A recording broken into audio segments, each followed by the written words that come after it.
Tandis qu'en Italie, à Turin, ces derniers mois est exposé le Saint-Suaire, en Terre Sainte, l'Institut pontifical Notre-Dame de Jérusalem abrite une exposition permanente consacrée au Saint Linceul.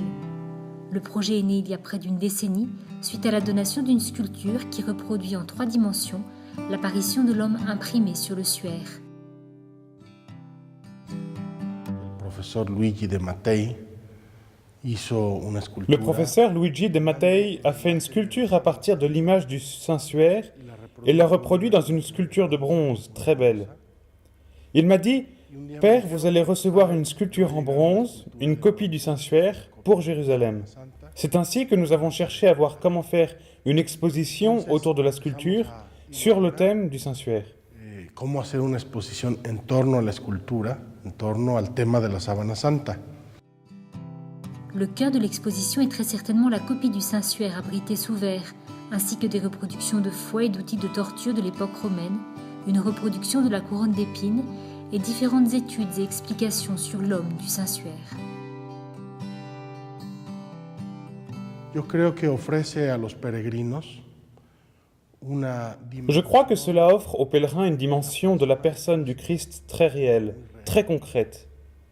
Quand je pense à une personne, un président très important, je pense à quelqu'un d'abstrait.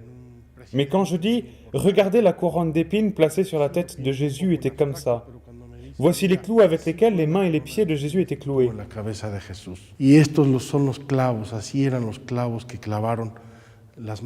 Tout cela aide les gens à voir presque la personne de Jésus-Christ, notre Seigneur, et suscite un grand amour, une grande empathie, une grande compassion pour Jésus et sa passion.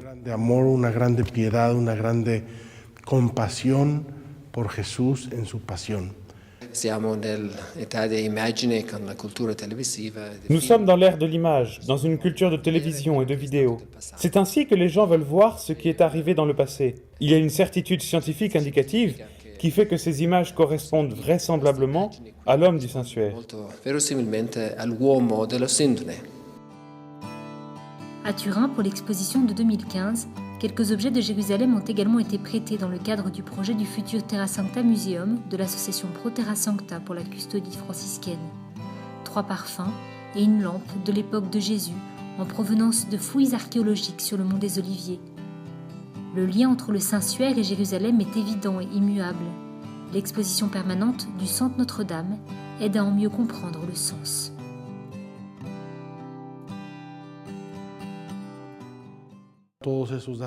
Toutes les concordances et toutes les hypothèses scientifiques confirment que le Saint-Suaire est bien le linge qui a enveloppé le corps de Jésus. Et tout cela est arrivé à Jérusalem. Il a été enveloppé au sépulcre, dans la basilique où aujourd'hui nous vénérons le Saint-Sépulcre. Cette exposition reçoit en particulier les pèlerins qui viennent si nombreux à Jérusalem. Quand ils arrivent à Jérusalem, ils veulent marcher le long de la Via Dolorosa jusqu'au Golgotha, puis se rendre dans le tombeau vide de Jésus. Ainsi, vraiment, une exposition du Saint-Suaire ici à Jérusalem est vraiment une richesse et vient compléter l'expérience de la rencontre avec Jésus.